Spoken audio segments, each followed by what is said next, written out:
নমস্কার বন্ধুরা, রিয়াঙ্কা লাইফস্টাইল নতুন একটা ব্লগে আপনাদের সকলকে স্বাগত। যে যেখান থেকে দেখছেন ব্লগটা একটুও ভালো লাগলে লাইক শেয়ার সাবস্ক্রাইব করে সঙ্গে থাকবেন, পাশে থাকবেন। তো সকালবেলা ছেলেকে টিফিন করে দিয়েছি, তো সেটাইও খাচ্ছি। আর আমার হাজব্যান্ডকে একটু বাজারে পাঠিয়েছিলাম, ও বাজারে গিয়েছিল, বাজার থেকে এগুলো নিয়ে এসেছে। একটু গাজর, বিনস, ক্যাপসিকাম এগুলো একটু আনিয়েছি, কারণ আজকে একটু অন্য ধরনের রান্না করব। চলুন সবটাই আপনাদের সাথে শেয়ার করব।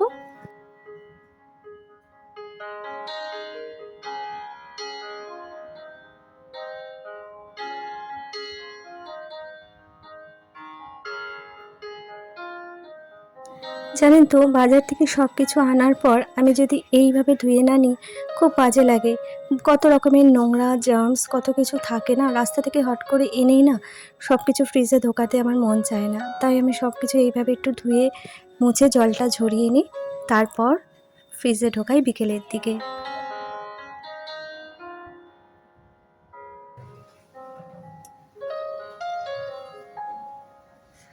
আমি এখন এই মুহূর্তে আজকে যা রান্না করব সেই সবজিগুলো ওর মধ্যে থেকে বেছে নিয়েছি। তো সেগুলো কাটাকাটি শুরু করেছি। গাজর কাটছি, বিনস কাটবো, ক্যাপসিকাম কাটবো। দেখে বুঝতেই পারছেন কী ধরনের রান্না হবে। আশা করি অনেকেই আইডিয়া করে ফেলেছেন। তাহলে বলেই দিই, আমি একটু ফ্রাইড রাইস করবো, একটু চিলি চিকেন করবো, তার প্রিপারেশন নিচ্ছি। তো সেই মতোই সব কাটাকাটিগুলো করে নেব।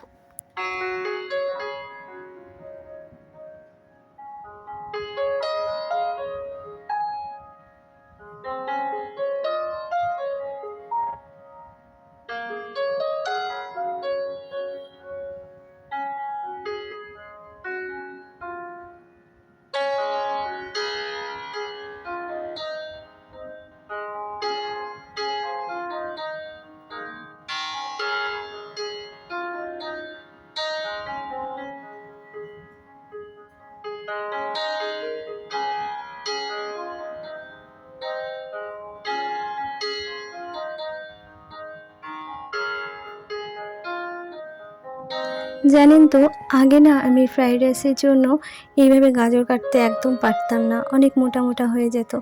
তবে এখন করতে করতে অভ্যস্ত হয়েছি।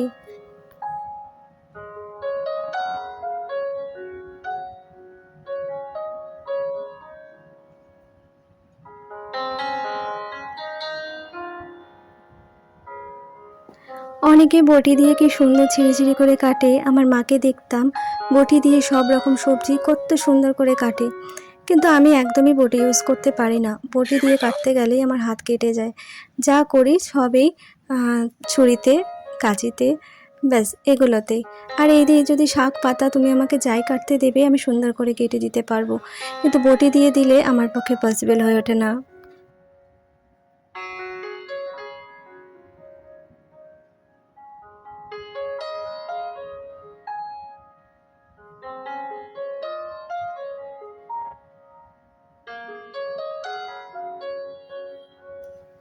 আর আমি বিনসগুলো ঠিক এইভাবে ডিজাইন করে করে কেটে নিচ্ছি, একটুখানি তেঁচড়া করে ধরে। তোমরাও চেষ্টা করো বাড়িতে, এইভাবে কাটলে কিন্তু ফ্রাইড রাইসের মধ্যে দিলে দেখতে খুব সুন্দর লাগে।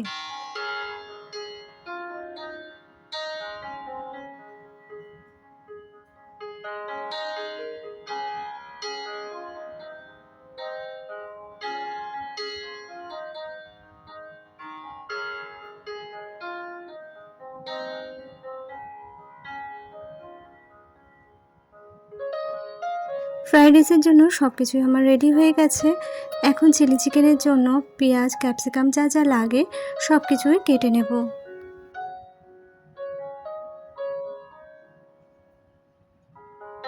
জানেন তো, সংসার করতে এসে একটা জিনিস ভালোভাবে বুঝতে পেরেছি, চোখে দেখা এবং হাতে করার মধ্যে অনেক তফাৎ।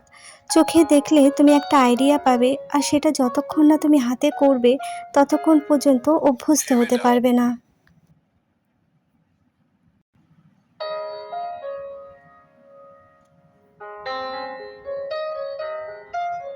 যে কোনো খাবার তুমি বাইরে থেকে কিনে খাও, সেটা যতটা না তৃপ্তি সহকারে তুমি খাবে, সেই খাবারটা যদি তুমি ঘরে রান্না করতে পারো বা একবার চেষ্টা করো, সেটা কিন্তু খুব তৃপ্তি সহকারে তুমি খেতে পারবে। অবশ্যই যে রান্নাটা ঘরে রান্না করা সম্ভব আমরা সেটাই ঘরে করে থাকি।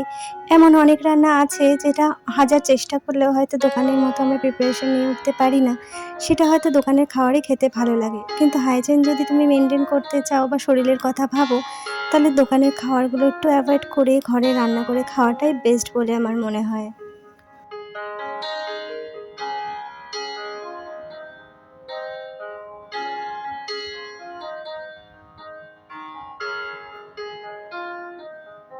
এখনও পর্যন্ত যারা আমার ভিডিওটা দেখছেন, যদি একটু ভালো লেগে থাকে প্লিজ লাইক, শেয়ার, সাবস্ক্রাইব করে সঙ্গে থাকবেন, পাশে থাকবেন। একটা ছোট্ট করে কমেন্টস করে দেবেন।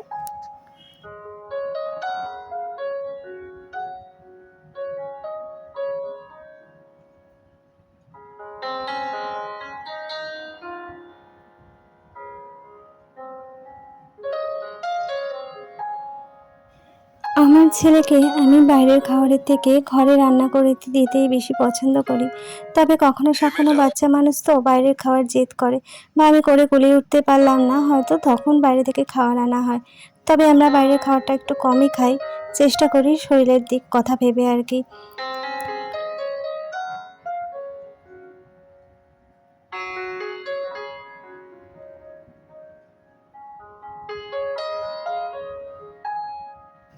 আর সামনেই যেহেতু আমার ছেলের এক্সাম স্টার্ট হয়ে যাবে, বিশেষ করে সময় করে উঠতে পারবো না, তাই ভাবলাম পরীক্ষার আগে একটু ভালো মন্দ করে ওকে খাইয়ে দিই, তারপর আবার পরীক্ষার শেষে দেখা যাবে।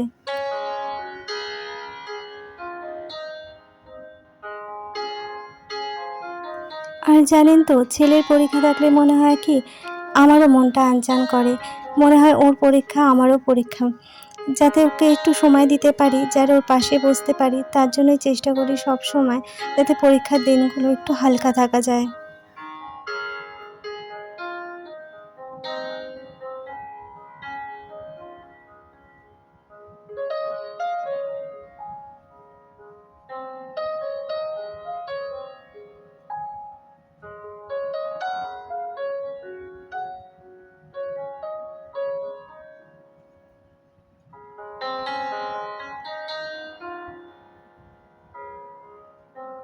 আপনাদের সঙ্গে গল্প করতে করতে আমার রান্না প্রায় কমপ্লিটের মুখে। আমি মাংসগুলো ভেজে নিয়েছি। আর এদিকে এই যে ফ্রাইড রাইসের জন্য না আমি এই মশলাটা ব্যবহার করি আর কি। এখানে দেখুন কী কী মশলা দিয়েছি, সবই দেখা যাচ্ছে, আমি আর নাম নিচ্ছি না। একটু তেজপাতাও দিয়ে দিলাম, এটাকে ভেজে একটু গুঁড়ো করে নেব। তো একে একে দেখুন আমি ফ্রাইড রাইসটা কীভাবে করে থাকি সেটাই আপনাদের সঙ্গে শেয়ার করছি।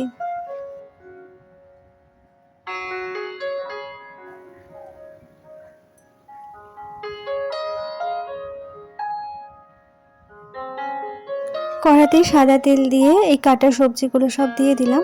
আর এদিকে একটু স্যালাড কেটে নিয়েছি, সেটাই দেখিয়ে দিলাম আপনাদের। একটু কাজু কিশমিশ দিয়ে দেবো, দিয়ে ভালোভাবে এটাকে ভাজবো নুন দিয়ে।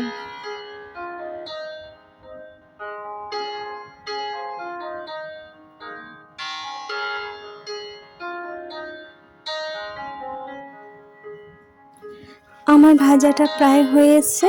এবার এর মধ্যে একটু রাইস দিয়ে দেবো। আগে থেকে ভাতটা করে রেখেছিলাম, ঠান্ডা হয়ে গেছে, সে ভাতটাই কড়াতে দিয়ে দেবো। দিয়ে এর উপর দিয়ে একটুখানি ঘি দেবো, আর আমি যে মশলাটা করেছিলাম সেই মশলাটা দিয়ে ভালো করে মিশিয়ে নেব পুরোটা। এর মধ্যে নুন, চিনি, মশলা সমস্তটাই দিয়ে দিলাম, দেখতেই পাচ্ছেন। তো এইভাবেই আমি ফ্রাইড রাইস করে থাকি, সেটা আপনাদের সাথে শেয়ার করে দিলাম। তো আমার ফ্রাইড রাইসটা হয়ে গিয়েছে, লুকটা আপনাদের সাথে শেয়ার করে দিলাম। আর এদিকে আমার চিলি চিকেনও কমপ্লিট হয়ে গেছে, সেটাও আপনাদেরকে দেখিয়ে দিলাম। তো আজকের দুপুরের মেনু আমাদের এটাই।